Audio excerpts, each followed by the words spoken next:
panel today with some of the leaders in marketing, and everyone on this panel charges for consulting, but they're not today. So make sure you get some questions ready for them at the end. We're going to go through a lot of information here pretty quickly. So if you guys want to come on up, we'll intro ourselves.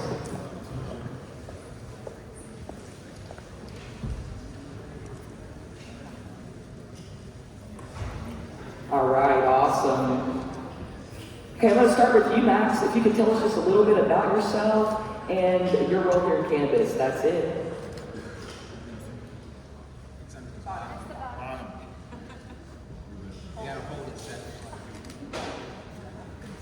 I'm the test dummy for this. Okay, so hey, what's up guys? Max US here, Cannabis Marketing Solutions, Dope SEO. We do digital marketing for the cannabis, hemp, CBD, D8, and other gray area businesses, which, if you haven't learned already, is one of the most restricted marketing platforms you're ever going to market your business on. Do we do the whole cannabis story? Listen, I grew up in Jersey. Let's give them the story, Max. Okay, so, we used to do it in a non-compliant way. And then, like many people here, and then when it went legal, we decided to go into the market where, hey, listen, it's one of the quickest growing industries in the entire world. And if you understand how to do it, and understand the marketing, and understand the rules and the restrictions on it, you can help a lot of businesses grow. And unfortunately, there's still a lot of people doing weird Instagram DMs and stuff that, we all get them. But the fact is, with the industry growing the way it is, if we actually get a good compliant marketing plan put together, businesses grow, and your marketing, honestly, all the ideas that we've heard today and what you're gonna hear tomorrow and everything else, how you market, you can have the best idea in the entire world, you can have the best product in the entire world. If nobody knows about your business, you're not going to be profitable. So our job is to help you market your business, find your target audience, retain them, and bring them back. I love it. And now we have someone who really needs no introduction here in the state of Texas, but we'll give her one anyway. Shada from Restart CBD, and of course the To Be Blunt podcast. Tell us a little more about yourself, Shada, how you got in the industry. Oh my gosh, well, super happy to be here, y'all. First and foremost, thanks for being a part of the Texas Hemp Summit. This is such an exciting opportunity for us to connect our backgrounds, passions, and experiences to help inspire the next generation in the future of hemp in Texas. With that, my name is Shada Traube. I am the co-founder and CEO of Restart CBD. We are a CBD retailer and dispensary headquartered in Austin, Texas. I'm a born and raised Texan, actually born and raised in Austin. So if you want to shake my hand later, I am a unicorn. But I grew up here, and I'm sure if you spend any time in Texas, our cannabis laws are not super friendly. And so I was fortunate to have a very open-minded family that allowed me to explore cannabis recreationally over the past couple of years. I went to college, majored in marketing, and my story's a little bit, personal. I was in a car accident in 2015. I was hit by a vehicle as a pedestrian, and I fractured my pelvis in 2 places. So I was thrust into Western medicine, trying to navigate pain and inflammation, and consuming cannabis. My mother heard about CBD back in 2015 and told me to try it. I was super skeptical. I didn't know what CBD was from THC, and that was the beginning of my introduction, my exploration from a family perspective into what is CBD, what is our endocannabinoid system, what is the full cannabis plant, how does it interact with our bodies, our biochemistry, and so that would become the foundation for us launching Restart. We're a 4-year-old brand. We've won Best in Austin every year that there's been a voting, and I am a business owner, but I'm also a brand marketer. So I'm a content creator. I wear the hat of influencer. I make content on behalf of other people's brands, and I make content on behalf of my brand, Instagram, Facebook, YouTube, you name it. We've played around in those platforms, and I think that experience, that exploration is why my brand has become so successful. To Max's point, you have to understand how you're going to sell the product to a consumer. If you do not have a go-to-market strategy, if you don't have a differentiator of why your brand is unique, why someone will want to give you money, not just once, but you want repeatability, you want loyalty. How do you build loyalty? I think marketing is a way to do that. And then Leah mentioned I am a podcaster. I host To Be Blunt. It is a cannabis marketing podcast. And I always like to highlight, as a marketer, you better understand compliance, you better understand science, you better understand cultivation. And so I bring all that experience talking at a national level as well as at a Texas level to hopefully help you guys understand how to market and make the sale for your cannabis products. And now we'll get to another one of my favorite people in the cannabis industry, not just because we've drank a lot of Schlitterbahn together, because you're very knowledgeable as well on a national scale. So Reagan, tell us a little bit about Cannabis and how you got into this industry. Sure, thanks so much for having me. Really excited to be here and put more of a root down in Texas cannabis instead of just the US. But as our website says, Cannabis, me and my co-founder partner bonded in college over bong and a beer. Well, after college in Dallas, we both went our separate ways, but about 4 years ago, the very beginning of 2018, we reconnected. She was living in Seattle, I was in New Braunfels, and we were commiserating over leaving giant companies that were run without any integrity at all. And we were just really disenchanted and disillusioned with big marketing agencies.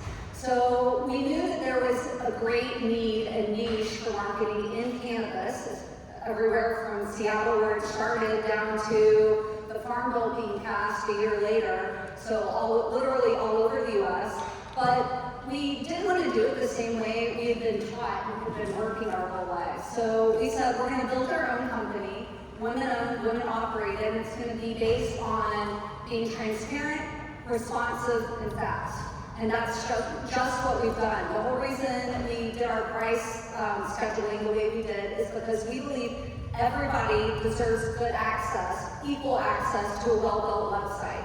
And frankly, that's just not how it is. In hemp and cannabis, it's important to work with somebody that knows the industry, or else you're gonna waste a lot of time and money. And so we do one-time flat rate pricing for websites and then we train our customers how to use them. So everybody out there can afford a good website. Just do your research, search around, consult experts, and then you have a chance, a fighting chance. But I hate to break it to you, but hemp's more challenging than recreational cannabis out there. It is saturated. So if you don't know who your brand is, your customers are never going to know who you are, and they're never going to buy from you. So marketing is really important, and that's how you get there. And I love that. To segue in, let's go back to Max, and then we'll go down the line on this one. You know, you are bringing up an important point here that I see all the time with brands, that they do not understand who their target audience is, and they do not understand the extent of the restrictions. From someone who is banned from Facebook ads for life, let me give it to you straight. You don't want that. It sucks. So let's start here and let's let them know really what are the realities of the restrictions and how can they define their brand and differentiate their brand in a digital format. Boy, this is a good one. Okay, so first and foremost, anything that's cannabis related basically goes against social media terms of service.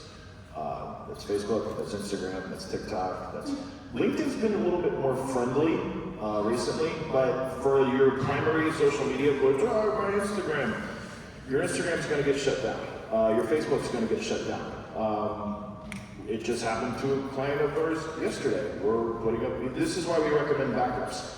The most important thing that you could ever do is actually have a properly built website that ranks for the terms that you want it to show up for. Influencer marketing helps, podcasting helps. Build your brand, essentially, because there are, we were just hearing about Hempcrete, right? Hempcrete could be the way of the future, but there's not a lot of search volume for it. There's not a lot of people that even know about it yet. CBD's become pretty, I was working with one of the largest CBD brands back in 2018, right after the Farm Bill passed. And I can tell you this, the competition, our SEO budget went from $2,000 a month to, by the time we parted ways, was $30,000 a month, just to stay competitive. And that's for selling flour, CBD oils, CBD gummies, anything else. What I'd recommend digitally is this is what it really boils down to. Build your brand, build a following, build an email list. If you can, get some phone numbers. There's plenty of ways to do it, and if you're doing it compliantly, and if we're just talking hemp versus THC, there's a lot of stuff you can do educationally to build brand awareness, get people involved, and bring people together, and have other people talking about your brand versus just trying to push product. Because that's the whole thing. It went from a very like, hey, this is green, we're doing this, it's a good thing, to where some of the larger companies came in and really screwed it up for a lot of people because they just wanted to push products with weird branding. You can't, there's so much compliance stuff that you cannot do. Don't use cereal box looking stuff. Don't use stuff that looks like it targets kids. It's the same thing that happened with vapes a few years ago, where you're doing like the fruity flavors with the really bright colors that looks like it's marketing to 4-year-olds. You can't do that with your brand. If anything, and the other thing is that, just like your story, are you allowed to tell your story on your website? Hold on, wait, just here. I'm not allowed to tell my personal accident story of why I got in the industry on my website. Why not?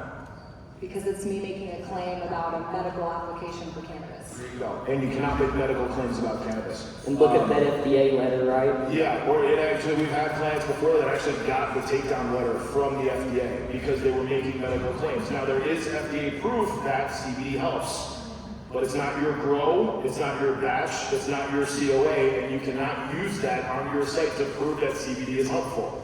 So, yeah, avoid medical claims at all costs. And that includes your testimonials, that includes people leaving reviews on your website as well. Scared yet? No, it really is. This is one of the most difficult avenues to market in because it is so restricted, but there are plenty of ways to do it. Thankfully, there's been a lot of education, just like events like this, where people know, you know what I mean? Like, trust me, I want to say 5-10 years ago, would any of you guys been here? I would have been, but maybe not. Some people, there was a big stigma around cannabis, around hemp, around anything that was THC related or cannabis related, where it's like, the walls are coming down, the stigma's changing, there's plenty of education there where it's like, hey, it does help, we all know it does help, but you cannot actively put that on your website, you can't put it in any of your marketing. So thankfully the education is there, people are doing their own research. So you can kind of assume that your customer base is a little bit better educated than 4 or 5 years ago, even 2 years ago. So you don't need to make the medical claims, but avoid that at all costs because it will, trust me, you don't want to go on that list. Absolutely. Shaded, you want to add on to that? I feel like Max covered a lot of the kind of, you be for war, like this is like what you kind of have to go through. I think to add context to that, if you don't get your account taken down, it's like, that's par for the course. I think anybody who's like operated in this industry for longer than a year has like had a particular social media account threatened. So it's not, how do I prevent it from happening? It's just, what do I do when that happens? And so we've talked about how important it is having a website. Why, though, it's important to have a website is because you own that content. So Max mentioned your email marketing, you're building a list. So that's like someone comes to your site and you have a pop-up that says, do you want 10% off if you give me your email? Like, you want to attract people to give you their emails because that is a way that you can control the conversation should your Instagram or your Facebook or your whatever get taken down. I think there also is some consideration, though, and I like to make my comments very actionable, so I recognize we're saying a lot of stuff and you're all in different stages of your careers within this industry, but what can I do when I walk out of this room and how can I make the biggest impact in my business presently today? It would absolutely be have a website, have contact information on your website, have identifying information on your website, whether you're selling or if you want to be a cannabis accountant, explain who you are, what you do. But then also you do want to be on these social media platforms. So I think there's a lot of new platforms coming into the realm that are cannabis friendlier, YouTube has a competitor called WeedTube, and they don't censor your content. I make a lot of YouTube content, and I have my content both on YouTube as well as WeedTube, but do you know what drives more awareness? YouTube. Why? Because that's where people are hanging out. So just because it's a platform that has previously been difficult for the industry doesn't necessarily mean you shouldn't play there. It should just mean you should be prepared when playing in that arena. Yes, there are certain words and hashtags and photos and types of products you want to avoid. The reality is nothing we say is a magic pill. There's nothing that you can check off a box and be like, oh my God, I hope I don't say that thing. I think I have a little bit of a different perspective because I own my brand and I'm also a content creator. So whereas maybe my panelists, they are working with clients, so you might be in this situation where you're doing content on behalf of someone else or it's someone else's brand. You have to make a decision. Do I want to post this video of me lighting my new pre-roll and showing it off on the internet? Me, as a brand owner who's posting my own content, I might be a little more risky, knowing that Instagram might not like that, but I take that liberty anyways. You're seeing in this industry a lot of gray area. Why do we know what we know about these platforms? Not because they spell it out for you saying don't post this or don't say that. It's because we've listened and learned from other people's experiences and by trial and error with our own accounts. So again, don't kind of like go into it thinking like, oh my God, I don't want to ever get like penalized. You're going to get penalized and it's going to be okay and you're going to rebound from it. But having places that you own the content, your website, your email list, having your brand integrity, so no matter what channel you're on, people recognize, oh, this is my brand logo. These are my brand colors. These are my brand tenets.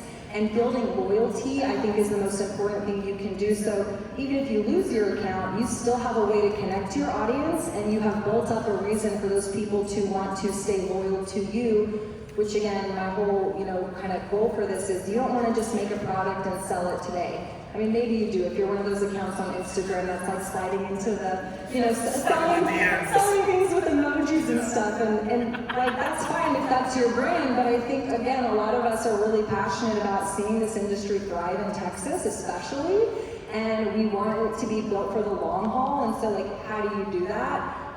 You do it by trial and error. And again, there's no perfect, path to take, but being smart and strategizing. Follow accounts that you like the way they're doing their marketing, learn from it, and also test it on your own brand. I think we were saying at lunch, we throw spaghetti at the wall and see what sticks. I think that analogy is very applicable for what we're all enduring right now. And Reagan, you want to weigh in as well, and then we can come back down and talk about content creation after this. Well, just because nobody else has mentioned it, yes, the Farm Bill passed. It's federally legal in the U.S., but there's still some states you can't sell into. So if you're starting a new brand, do your research so you don't get in trouble. But going back to platforms and restrictions, not all website platforms are cannabis friendly. Not all merchants are cannabis friendly. Not all email marketing platforms are cannabis friendly. Do your research, read the rules, ask somebody. Some of as far as website platforms go, you will see a lot of great and successful brands on Shopify and Squarespace. But those brands don't own their own websites. If you want to own your content, be the outright owner, like a good Texan should, right? You can go with WordPress. Find a merchant. Where is it your only merchant available? And you will spend more money with them. Yes, there's benefits to going with them.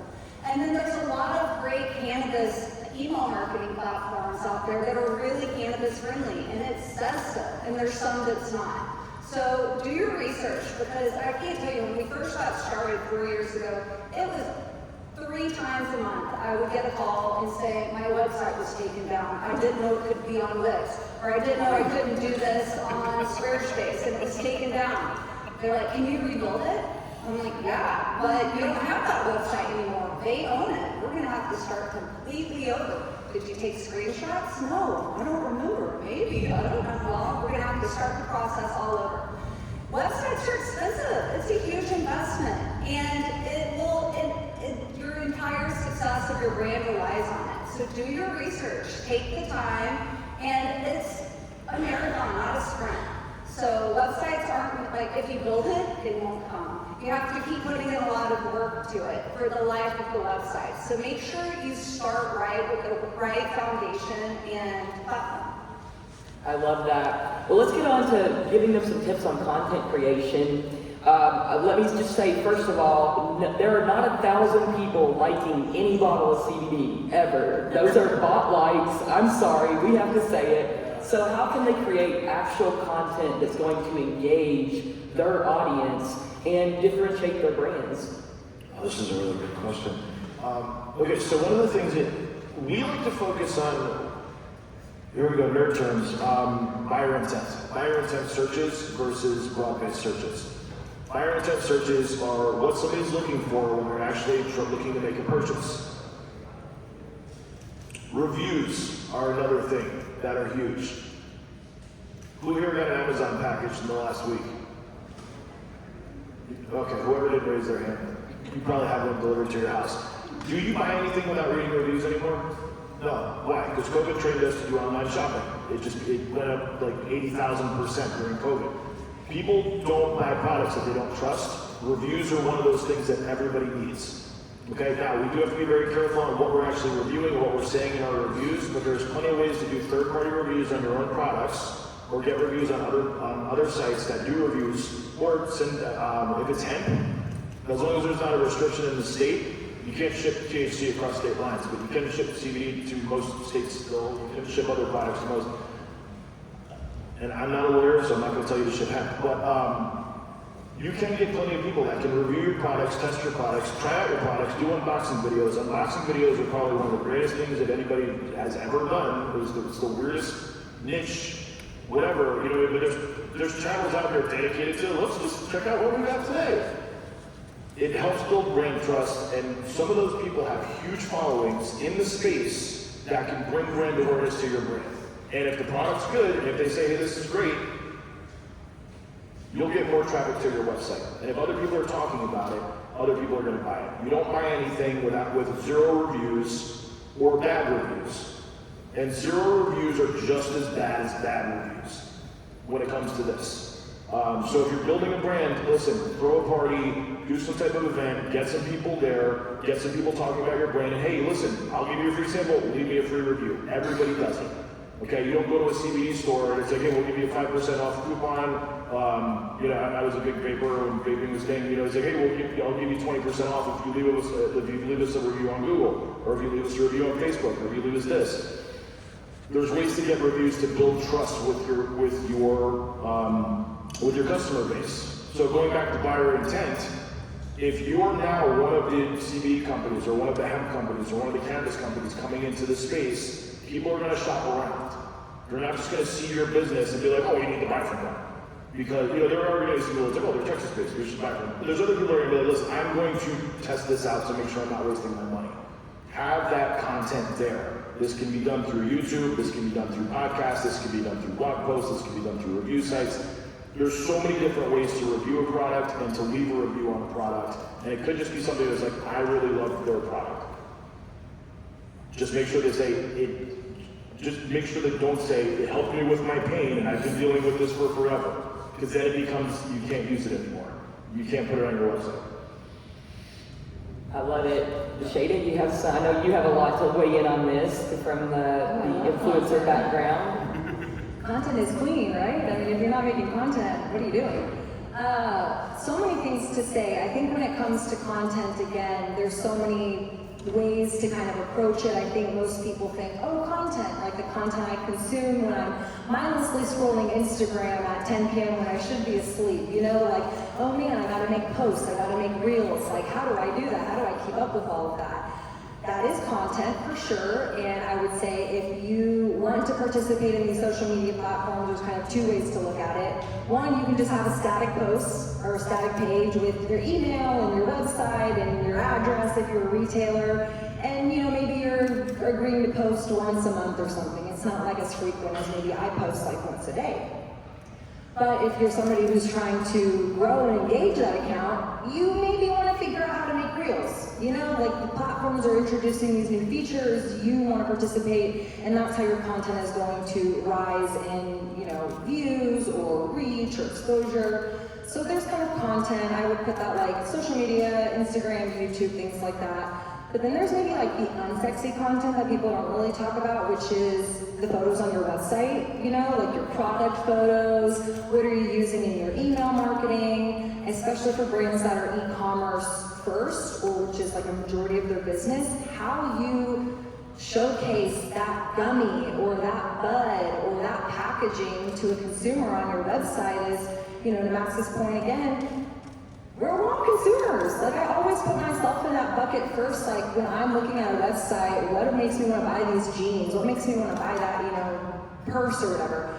Well, how does the photo look? Those are all content considerations that someone is thinking of. How do I package and position my brand, my product in the best way possible for someone to want to, again, hit add to cart, make a sale with me? So as a brand, I'm constantly thinking of, okay, well, what's my social media content strategy? What's my email marketing content strategy? What's my website content strategy? And I think that it can seem really overwhelming, but I'm a big fan of repurposing content. To some people, that means taking the same piece of content with the same caption and just like regurgitating, like copy paste on like every platform. If that is you, that's okay. It's okay, we all started somewhere, you know, but like if you really want to maximize how to repurpose content, there is a little bit of nuance and strategy. How do you cut the videos for certain, you know, YouTube versus Instagram, but that's what we found a lot of success with. I record one video kind of a day, and I will take that video and I will put it on my LinkedIn, I'll put it on my Instagram, I'll put it on my YouTube. Oh, guess what? It's a product review. I'm gonna put it on that product page. Oh, guess what? It's gonna go in my email now to my, you know, customer base so I can tell them about this new product or show them this product review. Think of how you as the consumer shop for products and you want to emulate that for your own brand. And so, again, I think that it can be really complex too, thinking, oh my God, well, I gotta be comfortable in front of a camera, or oh, I gotta have a DSLR camera, and oh, I gotta edit these things, and I have to invest in all this equipment. The good news is, you don't have to let great be the enemy of good, and I do think that there is a very fortunate wave right now taking place in social media where raw is awesome. Now there's a time and place for raw, again on your website, maybe you don't want to leave an unedited photo, just my 2 cents. But for social media, for certain channels, again, play around, throw spaghetti at the wall. Nothing is like permanent in this world. And so being able to kind of test and see, well, what content is working when I do this versus doing that. A big win for us at Restart, you know, for those of you who have retail operations, customers will tell you what content they want. There's a gentleman from A&M here earlier wearing a Jack Herrera hat. I happened to be in my retail location the other day and I sell Jack Herrera products. Jack Herrera, if you do not know, is an individual who is very prolific. He wrote the book, The Emperor Wears No Clothes. It is a very intelligent book for those of you who are trying to educate yourself more on the hemp industry, the hemp history, and cannabis history. But nonetheless, he's so prolific, he had a strain named after him. But a lot of people, from a consumer perspective, don't know who Jack Herrera is. But maybe they like those products. I happened to hear a customer in my retail say, oh, I really like the Jack Herrera strain. You know what I did? I'm not anybody smart or special. I took my iPhone out. It's a $1,000 device that everybody has in their pocket. You do not have to have a DSLR fancy camera to do this. I recorded myself talking about this is who Jack Herrera is, this is the book he wrote, this is why the strain is named after him. And I posted a video to my Instagram, to our YouTube. That video is now being associated on my Jack Herrera product pages. That video is now going out in my email marketing. Again, I'm not reinventing the wheel. This isn't a magical question I had to climb a mountain to go answer. I listened to what my customer is asking for, and I'm making content that addresses that question, so I don't have to answer it 20,000 times. I answer it once and I say, here's a QR code link to my YouTube page. You can go check out all of our educational content. Great question. Thanks for being a customer. Awesome. And Reagan, maybe you can speak to as well on websites what works, and in general, just what content you see working. Yeah, for sure. As I already mentioned, it's extremely competitive out there for hemp, cannabis, CBD, whatever you're trying to sell. And you have to differentiate yourself from all the other competition. And that requires content marketing. If you aren't able to do it yourself, consult a professional copywriter or content marketing company. Really dig in deep to who are you? Why did you start your business? What are the values of your business? What's the tone of your business? Are you out there to have fun and let everybody know it? Or are you really serious about the science? And who are your competitors? But mainly, what sets you apart? Think about it. There's 1,000 different CBD brands out there, all buying their gummies from the same manufacturer, slapping a different label on them. Why is somebody going to buy your product? They need to learn why as soon as they visit your website. So the copy on your website is really important. So dig deep, and then just like Shayna mentioned, it goes deeper. Make sure that not just the copy is branded to your brand, but also the pictures and the video. Make sure that the pictures represent those tones and values and the brand colors, and the same with the videos. You don't want people to get confused from the home page to the shop page to the about page and wondering, who are these people? You want it to be consistent. And that's what marketing companies can help you do. Not that you can't do it on your own. Do a little bit of research. But really get down to who the core of your brand is. Because if you can't stand apart from the crowd, then you're going to drown in it.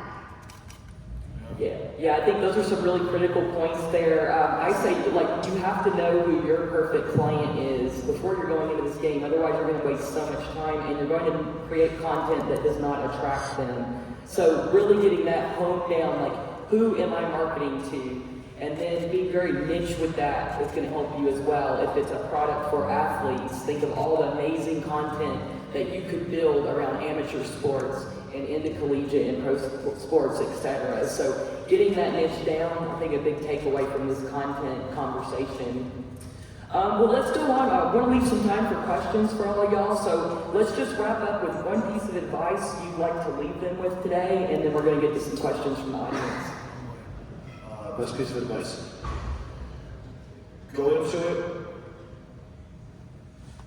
with the intention to create the content that not just you want, but that your customers are looking for, you know, and build the brand based around customer first versus just who you think that the company should be.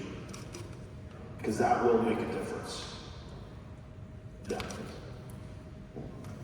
I would say, to leave you with some homework, take a trip to the grocery store, or if you don't want to go to the grocery store, go look online. It doesn't have to be a cannabis brand, but look at other people's brands. Look at their websites, look at their social media, look at what attracts you to them. Do you like the colors of their packaging? Do you like that they show you behind the scenes? Like, again, you're a consumer, so what motivates you? What makes you attracted to hit follow or to subscribe and give someone your email address or give them money when you're seeing, you know, a brand at the farmer's market that just, you know, entices you because it looks so good. Like, you're a consumer, and so if you want to, again, I think a lot of the other conversations which I thought was so great were like, yes, cultivate, but like have a go-to-market strategy. I can't express that more than just making sure if you want to operate, you want to be successful in this industry, it is, you know, you have to know where you're going, you have to know how you're going to get there, and look at how other people have done it, and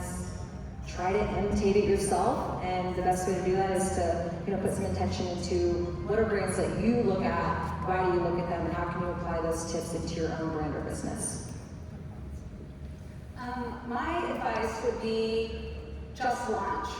Don't wait, just do it. Your website's not meant to be some stagnant thing. You have, in order to be successful, you have to keep adding content to it for the life of it. You have to keep making changes. I mean, it's going to grow and morph with your brand. So expect that. So don't wait for it to be perfect. Yes, websites need a lot of important components. But if you don't have all the content yet, you don't have your product pictures or lifestyle pictures, just launch. You can get free pictures online. And I mean, you can hire out somebody cheap for content or write it yourself and keep going back and revisiting and fixing it. But if you're starting out, the most important thing is just to launch and get your brand out there. I love that. Let's go back down the line and let everyone know how they can get in contact with you or find you online. Well, of course, we have a website, cannasite.com. Lots of opportunities to connect there. On social media, you can find us at Cannasite, and on LinkedIn, /company/Cannasite. And then I like to visit trade shows, so maybe we can shake a hand there. My name is Shada Tarabi. You can find me on Instagram at @vShadaTarabi, on YouTube. You can check out my CBD brand, Restart CBD. It's all spelled out up there in case you're confused. And also, if you want to hear more about marketing, especially in the cannabis industry, I do encourage you to listen to my podcast. To Be Blunt is the name of it. You can visit it at tobebluntpod.com. New episodes every Monday covering all of this and then some.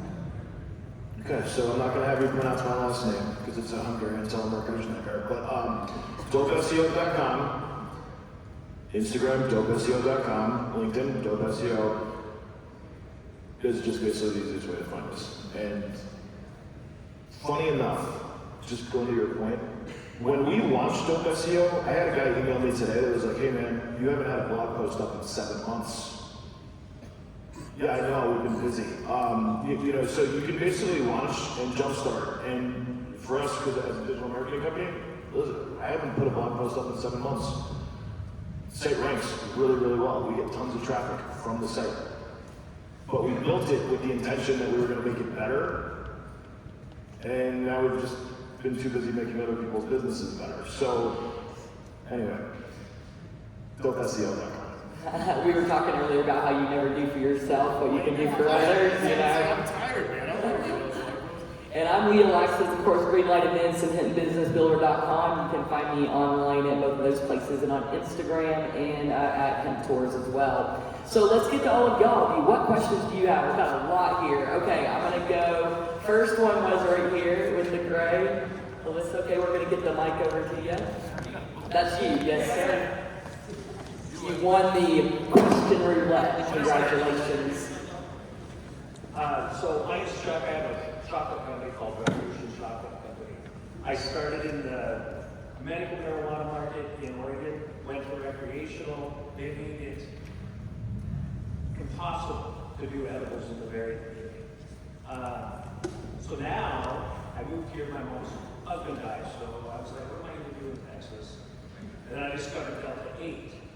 My packaging and my whole profile is based on trying to put everything together like I would in the recreational market, so I'm preemptive. But I had people in the hemp cup. I took 7th place, by the way. I know that because they told me not to. I won the award. But, so child safety was huge. A lot of people complained, oh, it's so hard to open your packaging. Well, it's supposed to be. So I did a lot in the box. Oh, it's got too many words on it. So I think because the Delta 8 industry isn't regulated like it should be yet, that it's actually hurting me a little bit, trying to be preemptive and do all the things that all the Delta 8 companies should probably do. And my website is horrible, but the only reason I did it with the QR codes is so you can see the test results. Because I test and test and test and test. So it's been difficult, and now I've got to rebrand and repackage. And I think that once there's some standards with the Delta 8 market, especially here in Texas, I think it would be better. And when everybody's doing it, people understand more why we do the extras. Yeah, well, first I want to commend you for going the extra step on child safety packaging. And I hope you're looking into Delta 9 because the problem that we're facing is because of exactly what you said, that companies have put money before the safety of citizens. So just a little pet peeve there. Anyone else want to weigh in on comments on that? Or we want to Let's make sure QR codes. we appreciate comments, but let's ask questions so that we can have these experts up here answer some You things. go right here in front of you, Lisa. Yeah, hi, I'm Lord Serpent, hemp trader specializing in textiles, fiber, and microproducts. I was wondering if you would have different advice for people who were marketing business to business versus business directly to the consumer. Educate. And if you're doing B2B, so you're talking textiles for you to sell to a business for them to use to purchase off you, educate. One of the biggest things that's going to generate from a business-to-business standpoint is cost savings versus profit margins. But also all the other stuff that goes into it, but it has to be catered towards the industry that you're marketing to. And we find this a lot with our B2B clients, is that who they're marketing to. I've had this question before. It's like, why do I need help selling something that everybody wants, right? Which was more for the THC market, but still, same time, everybody's going to need this. You have to understand who you're marketing this to, so you may need a dozen or 24 pitch decks, depending on who you're presenting this to, based on who they're now marketing your product to, or your textiles to, because each industry is a little bit different. You know, is it hempcrete or is it? Textiles, raw fiber, rope, twine yarn. Oh yeah, that's a completely different. I mean, because this is where, from a money standpoint, it's going to break down sometimes pennies. Sometimes it's going to break down how much time are you saving, how much cost are you saving, how much are they going to have to invest into new training for their employees before this is implemented into their business. But if you do the research for that, but that's what I'm saying, you may need a couple of different pitch decks, you may need a couple of different angles of attack or approach on this. I was just going to say LinkedIn is great for B2B. It's very fiery for the cannabis industry right now. Also, start a podcast, build thought leadership and authority, and public speak. Be the thought leader on these topics and these subjects. And lastly, when it comes to your website, you utilize your navigation wisely in a B2B industry. Create different landing pages for each different industry or business niche or product that you have that you're trying to attract. The website organization is really important and can really do a lot of the selling to you and make the pitch deck a little easier, not so burdensome and long, if you can refer everybody to your website that's well organized. Awesome. Okay, we had one up here, right here in the black. Question. Hi, I'm Yasmina. I'm Vice Hemp social media manager, and I was wondering, what are your tips on shadow banning? Ooh, that's a good one. Shadow banning. What do you mean tips? Like, what happens if you get taken down? How do you get it back? Like shadow banning, where they don't take you down, but they like secretly block you from. Ban hashtags. We're shadow banned on Facebook. You just don't show up in search. Yeah, I think it's hard because it's difficult to know if you're shadow banned or not. Like, you'll just notice like your engagement is kind of throttled. So like before I was a cannabis content creator, I built a lot of my following as a food blogger, and as you can imagine, Instagram doesn't hate on food bloggers showing pictures of pizzas and hamburgers, but the moment I started posting about cannabis content, I was like, oh my god, I'm shadow banned because my engagement is like very all over the place. I think there are hashtags that you should absolutely not be using. Again, is there a list that's like maintained, that's updated? Kind of, not really. There are some big like words to not use. Hashtag cannabis, hashtag, THC. I think there's a rule of thumb, so like when you're looking at tips, when you're typing in the hashtag in Instagram, you can kind of see if numbers appear next to it. I can't say this is like validated or not, but if there are not numbers, meaning other people are not sharing it, it's probably not a hashtag you want to use. So like, I've seen that sometimes like with hashtag marijuana, like it's there, but it doesn't have any numbers, like people are using it versus like hashtag, I think you can do, like CBD heals is one, surprisingly, that like you can see some like numbers circulating it. So I kind of go off of that. Again, another tip would be to look at other accounts and see what hashtags they are or aren't using. And then also just know that there's really not a lot that you can do to prevent it completely. I mean, we were just talking at lunch, like we have experiences where people are very liberal, posting whatever they want and their accounts are fine, and then people who are very conservative, being mindful of hashtags and posts and graphics, and they still get their account shadow banned or taken down, unfortunately. Yeah, absolutely. Anybody else want to weigh in, or we might have time for one more, Alyssa? Any other questions here for our group? We've got Jesse here. I've got in one front. that's probably people need to hear about. I'm Let's do out it. of it. So You talked about throwing spaghetti in the wall and seeing what sticks. Could you elaborate on how important it is to look at your analytics beyond just looking at what likes and hearts and reactions you see on the front? Because how important that is on analytics. Yeah, so Jesse's comment is very factual in helping obviously decide what to keep investing in. I think when you're looking at these social media platforms, there's analytics that show you how many likes, how many comments. Another new one, like those are important, but I think a new one that I'm really considerate about as a content creator is shareability.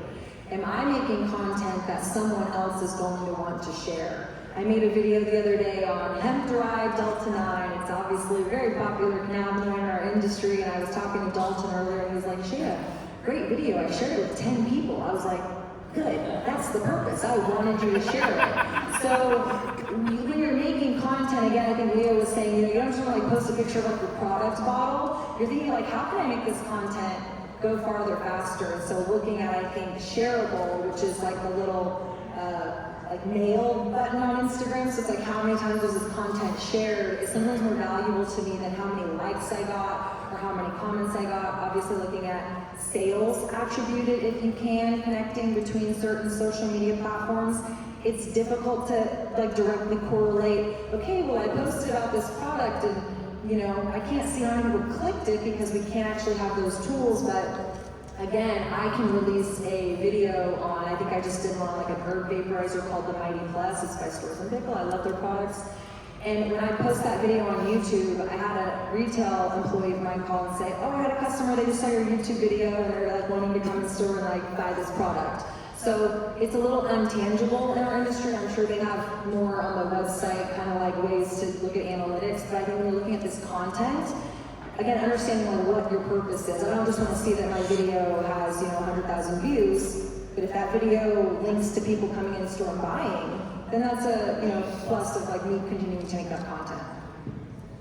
Yeah, and for anybody DIYing your website or just getting started, even if you have somebody build it for you, look at the analytics, look at your Google Analytics. As I already mentioned, you need to keep working on your website for the life of it.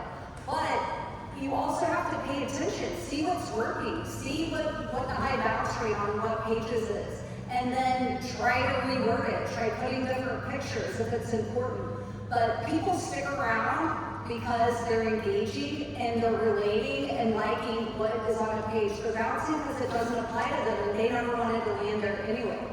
So learn about SEO, learn about your goals, and then revisit and try again and keep doing that until you start performing well. Max, got some last words on that, I bet? Oh, totally. Okay, so in regards to analytics, your data is going to tell you what people want. Greg said bounce rate. Does everybody know what a bounce rate is? You do? Okay, good. You're the only one. Bounce rate is basically when one person hits one page on your website and then leaves. They don't click through to another page. Which basically means they go to your website, they go, this isn't what the hell I'm looking for, and then they leave. They don't even look to the second page or the third page. The other thing, once again, customer intent, buyer intent. You can find this out. There are ways to figure out what people are searching for to find your website, what they're clicking on to make the purchase conversions on your website as well. So there actually are ways to track social clicks to your fitness. Yeah, it is complicated, but there's ways to do it. So it could be done. Your data will tell you everything you need to know. It's not just a crapshoot. It's not like, oh, I think that. No, what you think may be right.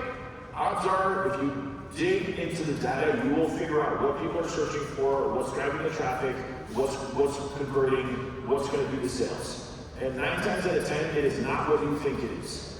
I can tell you this, we put pieces of content out, this is the greatest thing ever, like nobody does anything, and then we do some silly videos, some funny content, something that's shareable, and it's like, that was so funny, that was so educational, that was so, you gotta think about what's gonna draw your attention. Basically, when it comes to content, when it comes to analytics, when it comes to anything, when we create content, if I don't wanna watch it, if I don't wanna read it, if I don't wanna look at it, we're not gonna post it. If it's not going to make me like, oh, no, that's cool, then we're probably not going to do it. And this causes some conflicts with some clients. But at the same time, it's like, look, social media, Facebook, Instagram, YouTube, all this other stuff, we consume content. Your phone is a content device. And your phone will tell you how much time you spend on your phone consuming content. You don't consume content that you find boring. You find stuff that you like. So make it fun. But make it, and there's ways to do fun, compliant content. And that's going to get you way more click-throughs, it's going to build your brain, and it's going to do such unbelievable stuff for yourself. But in regards to your analytics, dig deep on what people are searching for that's driving the sales. And then create more of that. And stop doing the stuff that's not driving. So, yeah, that's my best advice. I love it. Well, thank y'all so much for your attention today. Thank you, Texas A&M and the Texas Hemp Coalition. And I think we'll all be at happy hour, so we can catch up then. We'll turn it on over to your next speaker.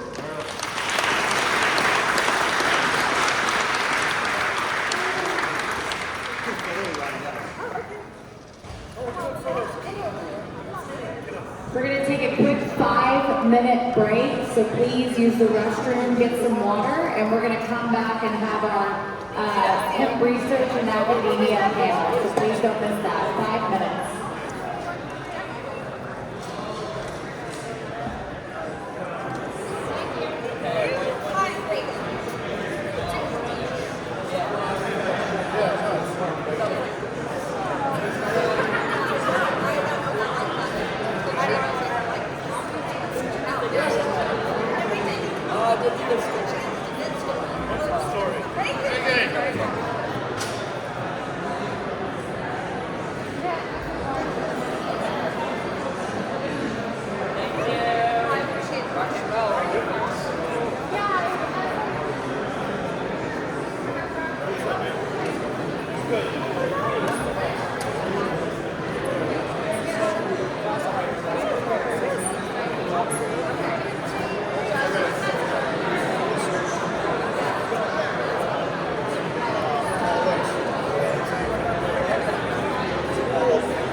contact somebody for them, I can help you.